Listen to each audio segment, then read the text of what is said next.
has also gone up as interest rates go up. Honorable Speaker, members will note from these supplementary estimates, close to 145 billion shillings is expenditure that is going to service our debt. Honorable Speaker, if you can protect me from these people making noise behind me, Honorable Speaker. Honorable members, order. Senior Counsel. Honorable Speaker, I was saying, Honorable Speaker, I was saying 145 billion shillings going to service debt. And again, Honorable Speaker, those who are pontificating about how good they are in fighting for Kenyans on the cost of living are never honest enough to tell Kenyans that the public, huge burden of public debt that we are now having to pay an extra 145 billion shillings for was occasioned by bad economic, macroeconomic policies under a regime that they served in and that they supported, Honorable Speaker. And we must be honest, Honorable Speaker. And I say this with all due respect to my colleagues, even those of us, those that I am engaging with in the National Dialogue Committee. Because, Honorable Speaker, I have seen them pontificate on the cost of living, demand that we must now implement policies that we as a Kenya Kwanza administration never went out to Kenyans to campaign on. Because we campaigned on the backdrop, Honorable Speaker, of workable macroeconomic policies that will ensure that this country is on a trajectory of economic recovery, anchored on sustainable macroeconomic policies, not short-term, populist, politically expedient policies of subsidizing consumption, Honorable Speaker. In these supplementary estimates, Honorable Speaker, the chair of the Energy Committee and the chair of Budget will tell you we are having now to pay 4 billion shillings for subsidizing fuel, not bills incurred by this administration, but fuel subsidy bills incurred by the previous administration, Honorable Speaker. And when we told them that the policies of subsidizing consumption that they were pursuing were not helping this country, Honorable Speaker, they would not listen to us. I say this, Honorable Speaker, because I sit at a place where I have seen people now begin to use the question of the cost of living to play populist politics. I must thank the Budget and Appropriations Committee and members of this House who have stood to do what is right for the country and for posterity, rather than doing what is populist, because it's very easy, Honorable Speaker, as I said during the State of the Nation address debate, for His Excellency the President to wake up today and announce very populist policies, subsidize unga. Well, as unga now, Honorable Speaker, I was in from a friend of mine called Oma in Umoja, sending me screenshots of a supermarket in Umoja where they are now buying pembe at 157, some of the most expensive brands of unga. Therefore, if those who purport to have gone to the streets on account of the cost of living, and they use the sufuria and unga as the excuse, Honorable Speaker, today when unga was at 210, they were in the streets. Today you want to threaten us that you can go back to the streets on account of unga at 157 for the most expensive brands. There are brands that are going for even 140 shillings. We must drop this pretense, Honorable Speaker. We must speak to the issues. I have seen others attempt to excite and incite university students on account of funding, the new funding model, Honorable Speaker. And it's unfortunate, Honorable Speaker, that even very senior leaders in this country, Honorable Speaker, speak to issues that they have absolutely no information on. They have not sought to understand what is this housing agenda, Honorable Speaker. They have not sought to understand what is this new funding model of our universities, Honorable Speaker. Today, we have 15 billion shillings here, 14 actually, Honorable Speaker, 10.3 million shillings going to the university's funding model to help to the Higher Education Loans Board. Yet you see political leaders attempting to incite our university students over help. Shame on them, Honorable Speaker. The Budget and Appropriations Committee and the National Treasury have 10.3 billion shillings to go to the Higher Education Loans Board. Shame on to them, Honorable Speaker. 3.6 billion is going to university scholarships under the new funding model. Our school capitation, Honorable Speaker, the junior secondary school, another 6.5 billion. The Kenya National Examinations Council, to ensure that our children who have sat for their exams are marked and results delivered in time, another 2.8 billion. Our TVET institutions for funding, for the new funding model, 4.6. Honorable Speaker, on account of the Kenya University and Colleges Placement Services and the funding of the new universities and colleges funding model, Honorable Speaker, you can see 14 plus 4.6 billion is close to 20 billion shillings going to fund our university and college students. That is what a responsible and responsive government does to its people, to ensure that our parents who have students in TVET, parents who have students in junior secondary, parents who have children in our universities do not have to incur the burden of having to pay very high fees, Honorable Speaker, for their children in universities, by us appropriating adequate resources to the Higher Education Loans Board to ensure that they fund and give scholarships to children from the most vulnerable of our backgrounds, Honorable Speaker. I know many of these leaders, Honorable Speaker, even very senior leaders, have had their own children attend public universities and benefit from the old funding model that never cared to know whether you are a son of a member of parliament, whether you are a son of a governor, whether you are a son of a president, whether you are a son of a former prime minister, or a son of a former vice president, or a son of a sitting deputy president, and they would fund you at the same level as a son of a hustler. The new funding model, Honorable Speaker, is paying focus to the downtrodden, the most vulnerable of our children, so that members of parliament, sons and daughters of former prime ministers and former vice presidents, those are people who can afford to pay for university fees for their children. They pay for their children, but the sons and daughters of hustlers get 100% scholarship. They get funding from HELB, Honorable Speaker. This is what this supplementary budget is doing, Honorable Speaker. Honorable Speaker, we're in an era where now we are talking about COVID and El Nino rains.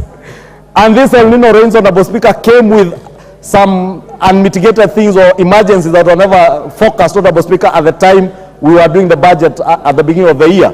And we were never able to provide adequate resources to deal with post-harvest losses. The President did announce that we shall be, even during the State of the Nation address, that 100 mobile maize dryers and milk coolers are being procured. These resources, Honorable Speaker, you will see 2.4 billion shillings going towards the crop post-harvest to deal with the issue of maize dryers, to ensure that the harvest, the extra 18 million bags harvested by patriotic farmers across the country will not go to waste on account of the heavy rains. That will have mobile dryers. Farmers will be able to pay only 70 shillings down from 350 shillings to be able to dry their maize and ensure that there is unga available in the sufurias that some of my colleagues here are putting on their heads and pretending that they are leading what they call a sufuria revolution. There is no sufuria revolution.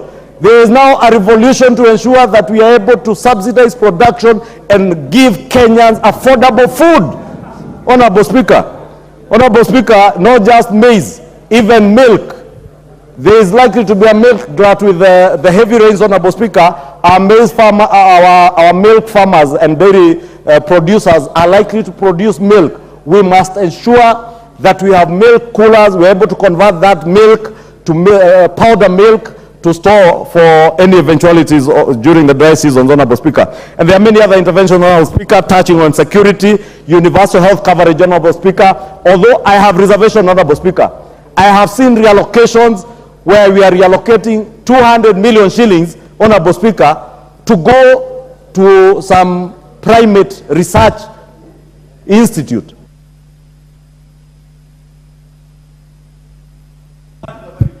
One minute. Honorable Speaker, I was saying, how do we allocate 200 million shillings to research about monkeys? Because this primate research, Honorable Speaker, is not researching on universal health coverage for human beings. How do you remove 200 million shillings from universal health coverage to go and research about monkeys? I know there's a cabinet secretary who told us they would relocate monkeys from some forest to another forest, Honorable Speaker. I don't know what research is this that we want to fund with 300 million shillings. I want to propose that the committees in charge should be proposing amendments this afternoon to remove that money and take it back to more sustainable programs, Honorable Speaker. Worst case scenario, take it back to universal health coverage. How do we start taking care of monkeys at the expense of human beings, Honorable Speaker? Surely. Honorable Speaker, with that, I beg to support, and I want to call to shame those who want to use the cost of living as an excuse to incite Kenyans. We have sustainable macroeconomic policies that will deal decisively with the question of the cost of living to Kenyans. Let us not play politics with it. Let us not use the global economic challenges that we have around the world to try and incite the Kenyan people. They have a government that is responsive, a government that thinks about them, cares about them, and is dealing with their issues in a more sustainable manner other than the politically expedient avenues that we saw in the past, Honorable Speaker. With that, I beg to support. Very well, Leader. And you have really spoken on the research on monkeys. And I know very well that even teachers outside there just says who needs to be absorbed. Maybe that's where we should take it. At the risk of contributing, let me allow the Chair of Budget to make an amendment, honorable members. This will actually assist us and you to discuss the entire report as one piece. Chair of Budget, please. Honorable Speaker, thank you very much for giving me the opportunity so that members can debate with this in mind also. In consultations with the Chairman of the Security and National Administration, my brother Honorable Tongoyo, there are some few amendments, very marginal. Notice is given that the Chairperson of the Budget and Appropriations Committee, let me just go direct to the point, Honorable Speaker, that the motion on the report of the Budget and Appropriations Committee on the first supplementary estimates for this financial year be amended by inserting the following paragraphs immediately after the words order paper appearing in subparagraph 6. A, subject to, that is Roman 1, deletion of the figure Kenya shillings 1,409,700,000 in column 10 of the first schedule of the report, that is gross capital estimates, in vote 1017 under the program 0704,000, that is State House Affairs, appearing on page 1 of 9 of the schedule, and substituting therefore the figure 1,309,700,000. 2, deletion of the figure Kenya shillings 1,357,000,000 in column 10 of the first schedule, that is gross capital estimates, in vote 1024 under program 0626,000 population management services, appearing on page 1 of 9 of the schedule, and substituting therefore the figure Kenya shillings 1,257,000,000.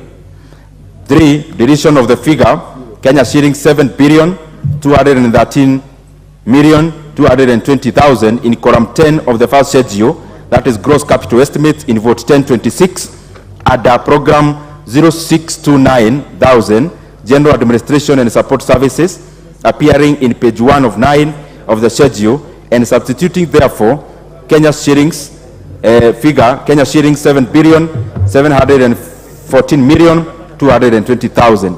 4, insertion of the figure Kenya shillings 100 million in column 6 of the second schedule, that is development reduction, in vote 1017 under program 0704,000 State House Affairs, appearing on page 1 of 26 of the schedule. 5, deletion of the figure 100 million in column 6 of the second schedule, that is development reduction, in vote 1024 under program 0626,000 population management services, appearing on page 2 of 26 of the schedule, and substituting therefore Kenya shillings 200 million. Deletion of the figure Kenya shillings 200 million in column 6 of the second schedule, development reduction, in vote 1026 under program 0629,000 general administration and support services, appearing on page 2 of 26 of the schedule.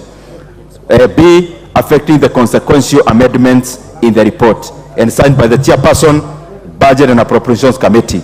Honorable Chair, Speaker, what the Honorable Togoyo was trying to achieve is to capitalize more money into police modernization program, a program that had a deficit of 200 million, which he has been able to fund by internal realignments. Thank you very much, Honorable Speaker. And I call upon the Honorable Chairperson, Honorable Tongoyo, the security man, and National Administration to second. Chair, Security.